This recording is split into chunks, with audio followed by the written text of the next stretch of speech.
Deep Talks, un podcast de BBVA.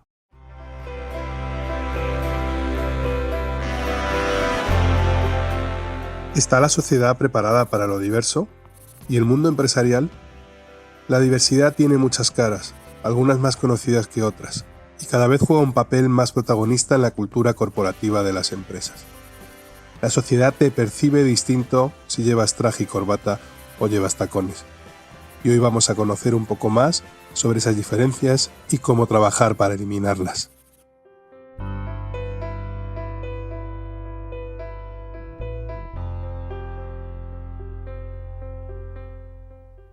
Mi nombre es Eva Díaz, tengo 58 años, ya son muchos, soy directora general de Apogeo Digital y quería darte las gracias por poder participar en este podcast y charlar tranquilamente.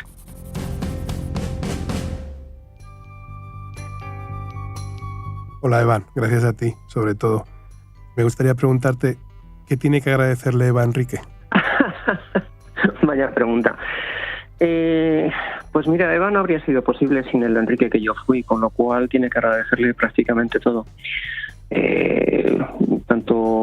Tanto mi experiencia laboral de antes de la transición como la persona que soy se construyen a partir de, o la mujer que soy se construye a partir del hombre que fui durante mucho tiempo.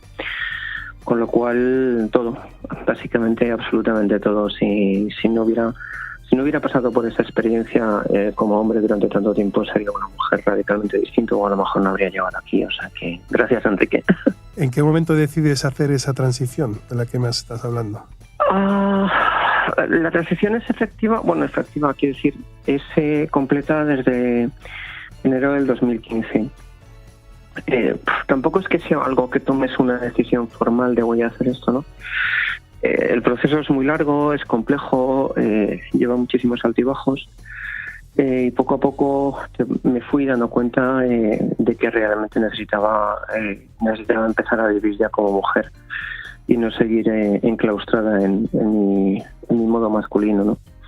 Cuando tomé la decisión, pues mira, si te soy sincera, cuando en un momento determinado en la empresa donde estaba hubo una crisis, hubo que reducir recursos y yo misma me presenté voluntaria para ser eliminada o para ser despedida y poder empezar de cero a vivir como mujer. Fue el punto de ruptura, aunque hay una decisión previa, lógicamente, de ir avanzando para ir experimentando como mujer.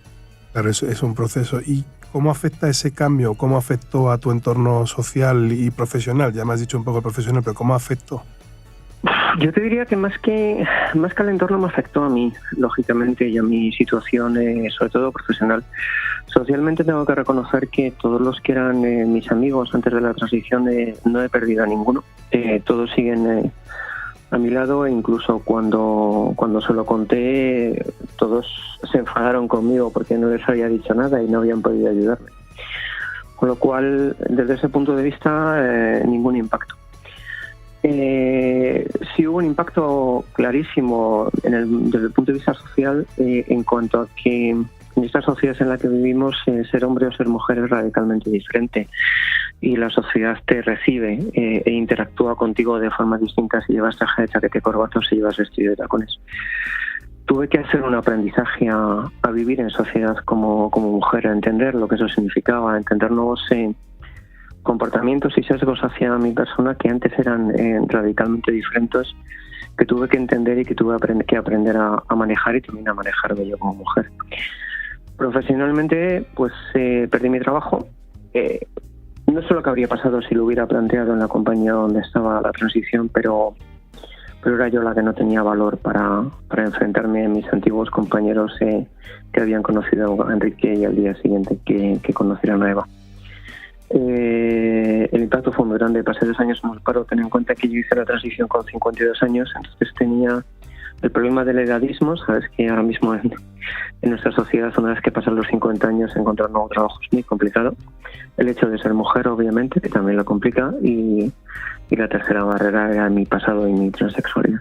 Entiendo entonces que estos sesgos de los que me hablas, existe además una doble discriminación, ¿no?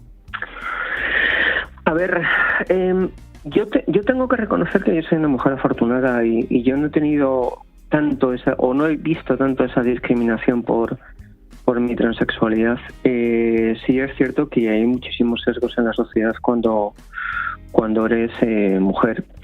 No sé si tanto discriminación, pero el trato que Enrique recibía en su momento y el trato que Eva recibía en el día a día era, no te diría que radicalmente diferente, pero sí había elementos muy importantes de diferencia. Discriminación como mujer, hombre, de alguna forma nosotras tenemos que afrontar una sociedad en las cuales en muchísimos casos, y muchas veces de forma inconsciente, ¿vale? No quiero que esto se entienda como un ataque, pero en muchísimos casos la mujer es vista como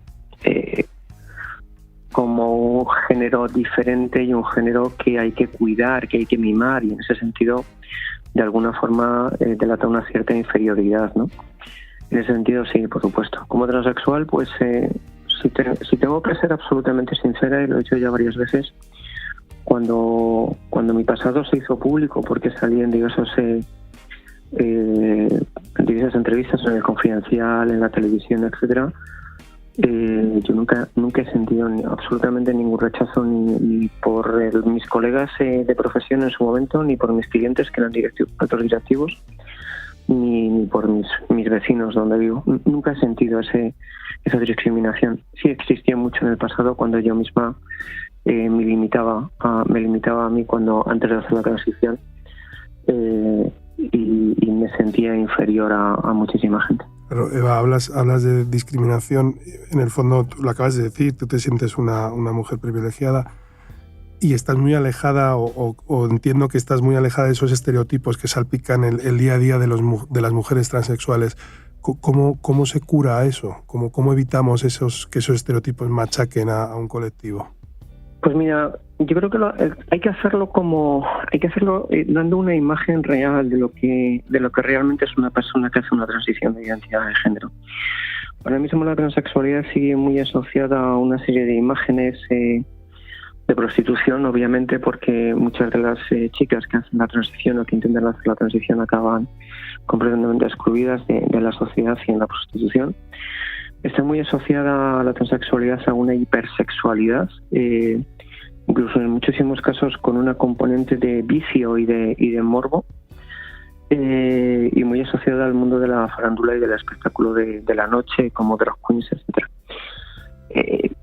Creo que es importante que empecemos a explicar, y yo creo que las responsables somos nosotras mismas, las que hemos transicionado, que empecemos a explicar realmente qué es una transición de identidad de género. Empecemos a explicar lo que sentimos y lo que vivimos, que nos lleva a querer vivir con el género contrario al que biológicamente nacimos.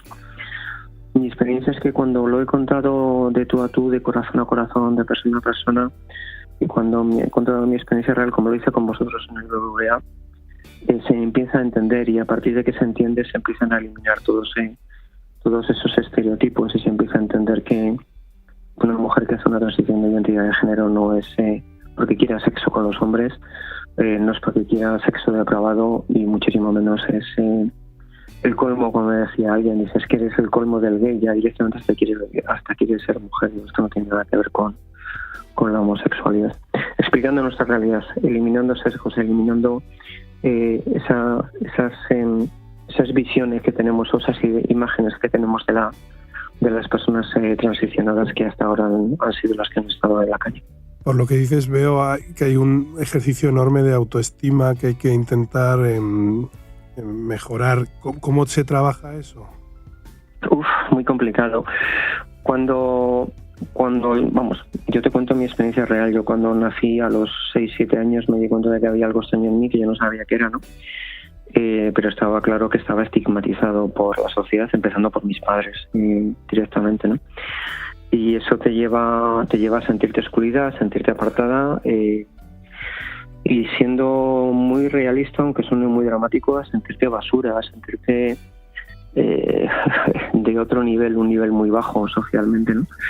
Con lo cual la autoestima que tienen casi todas las personas que están en ese proceso de transición, o que tienen esa sensación de querer vivir con otro cuerpo o con otra identidad de género, es una autoestima bajísima, muy, muy, muy baja. ¿Cómo se cura? Se Se cura con mucho apoyo psicológico, que ahora mismo tampoco es que exista realmente, pero ahí sí hay ciertos especialistas, o empieza a haber especialistas que ayuden.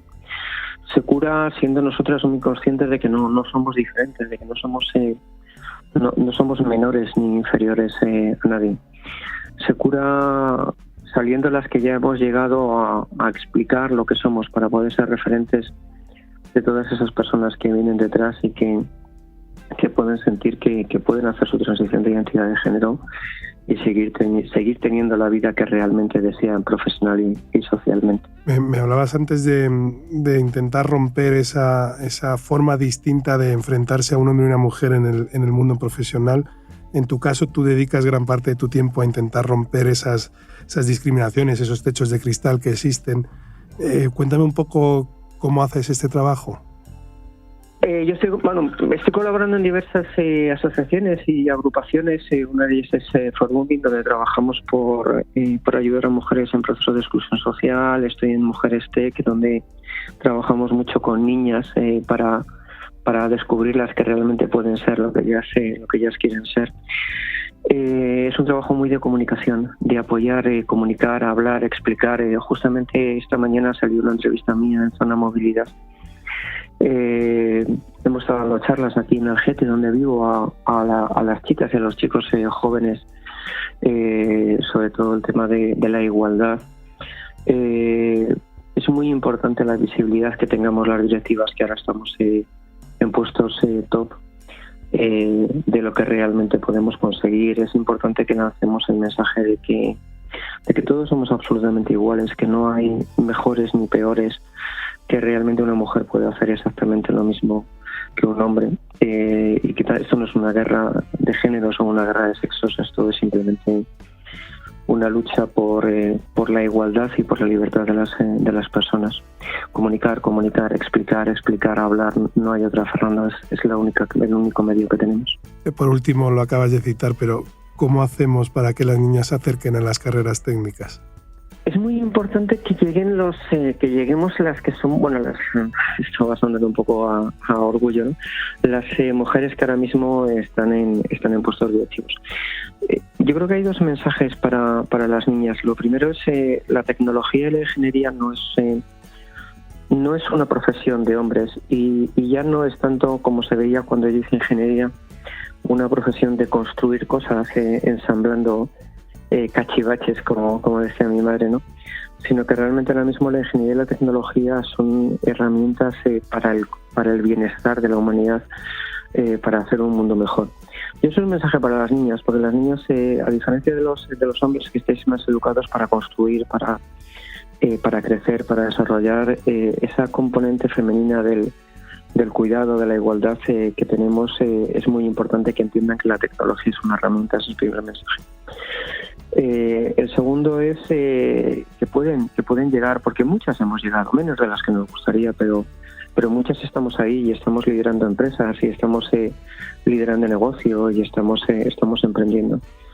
Y tienen que ver en ello el ejemplo. Tenemos que dejar de tener tanto referente femenino en youtubers o en influencers o en programas sociales, que no quiero entrar a criticar, pero todos sabemos de lo que estamos hablando, y tener más referente de todas las que en este momento están haciendo investigación, están haciendo tecnología, están dirigiendo empresas y están liderando grandes equipos de grandísimos profesionales y con muchísimo talento.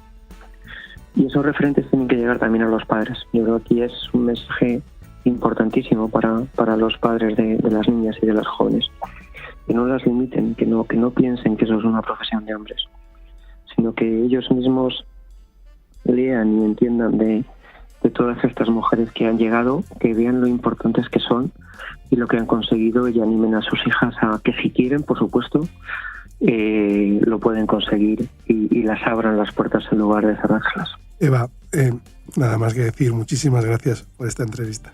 A ti, Fernando.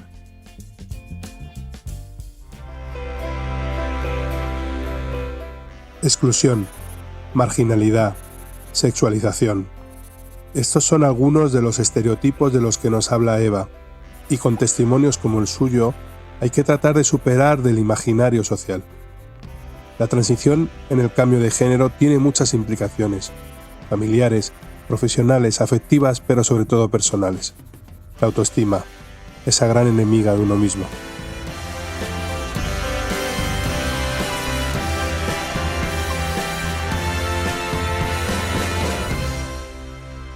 Hasta aquí este programa, os esperamos en la próxima entrega.